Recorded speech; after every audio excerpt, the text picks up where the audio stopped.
Pemerintah resmi memberlakukan pajak pertambahan nilai atau PPN 12% pada 1 Januari 2025.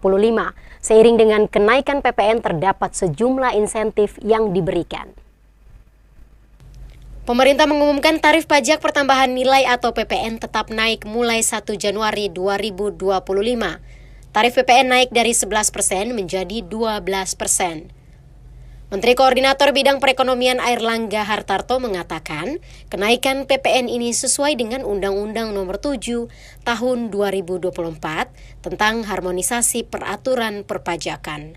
Airlangga juga mengatakan kenaikan PPN 12% tidak berlaku untuk barang-barang yang dibutuhkan masyarakat atau bahan kebutuhan pokok yang rinciannya diatur dalam Peraturan Presiden Nomor 59 Tahun 2020. Bahan pokok tersebut justru diberikan fasilitas bebas PPN.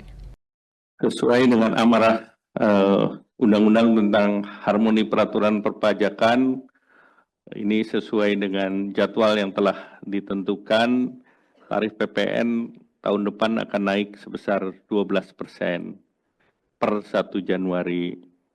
Namun, barang-barang yang dibutuhkan oleh masyarakat, ini PPN-nya diberikan fasilitas atau 0%.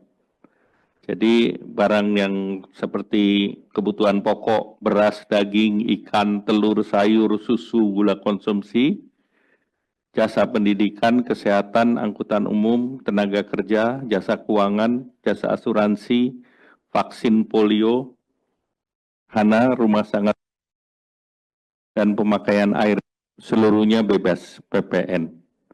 Jadi nanti ada yang kita berikan fasilitas, yaitu untuk barang-barang tertentu. Untuk mengantisipasi kenaikan PPN ini, pemerintah memberikan sejumlah paket stimulus ekonomi untuk menjaga daya beli masyarakat. Pertama, stimulus untuk masyarakat berpendapatan rendah. Pemerintah memberikan insentif PPN ditanggung pemerintah 1% atau hanya dikenakan tarif 11% saja.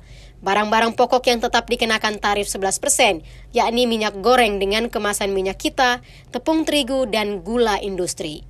Kemudian memberikan bantuan pangan dan beras bagi desil 1 dan 2 sebesar 10 kg per bulan, serta untuk mengurangi beban pengeluaran rumah tangga, daya listrik yang terpasang di bawah atau sampai 2.200 volt ampere diberikan biaya diskon sebanyak 50% untuk 2 bulan.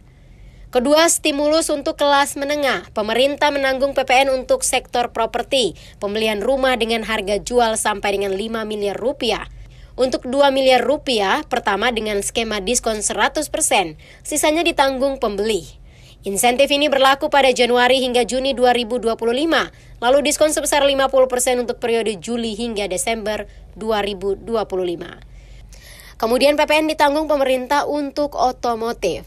Stimulus ini berlaku untuk electric vehicle atau kendaraan bermotor listrik berbasis baterai atau KLBB berupa pajak pertambahan nilai ditanggung pemerintah, PPN DTP 10%.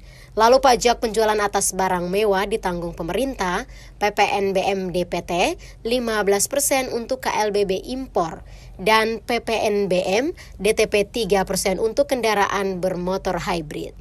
Selanjutnya, stimulus pajak penghasilan PPh 21 ditanggung pemerintah bagi pekerja sektor padat karya dengan gaji sampai dengan 10 juta rupiah per bulan. Lalu pekerja yang mengalami PHK diberikan kemudahan mengakses jaminan kehilangan pekerjaan dan kartu prakerja. Pemerintah juga memberikan diskon 50% iuran jaminan kecelakaan kerja selama 6 bulan. Ketiga, stimulus untuk UMKM, wirausaha, dan industri akan diberikan perpanjangan masa berlakunya PPh final 0,5% dari omset sampai dengan tahun 2025 melalui revisi peraturan pemerintah. Kemudian pemerintah juga akan memberikan insentif bagi UMKM dengan omset di bawah 500 juta rupiah per tahun, kembali dibebaskan PPh. Terakhir akan ada skema pembiayaan industri padat karya.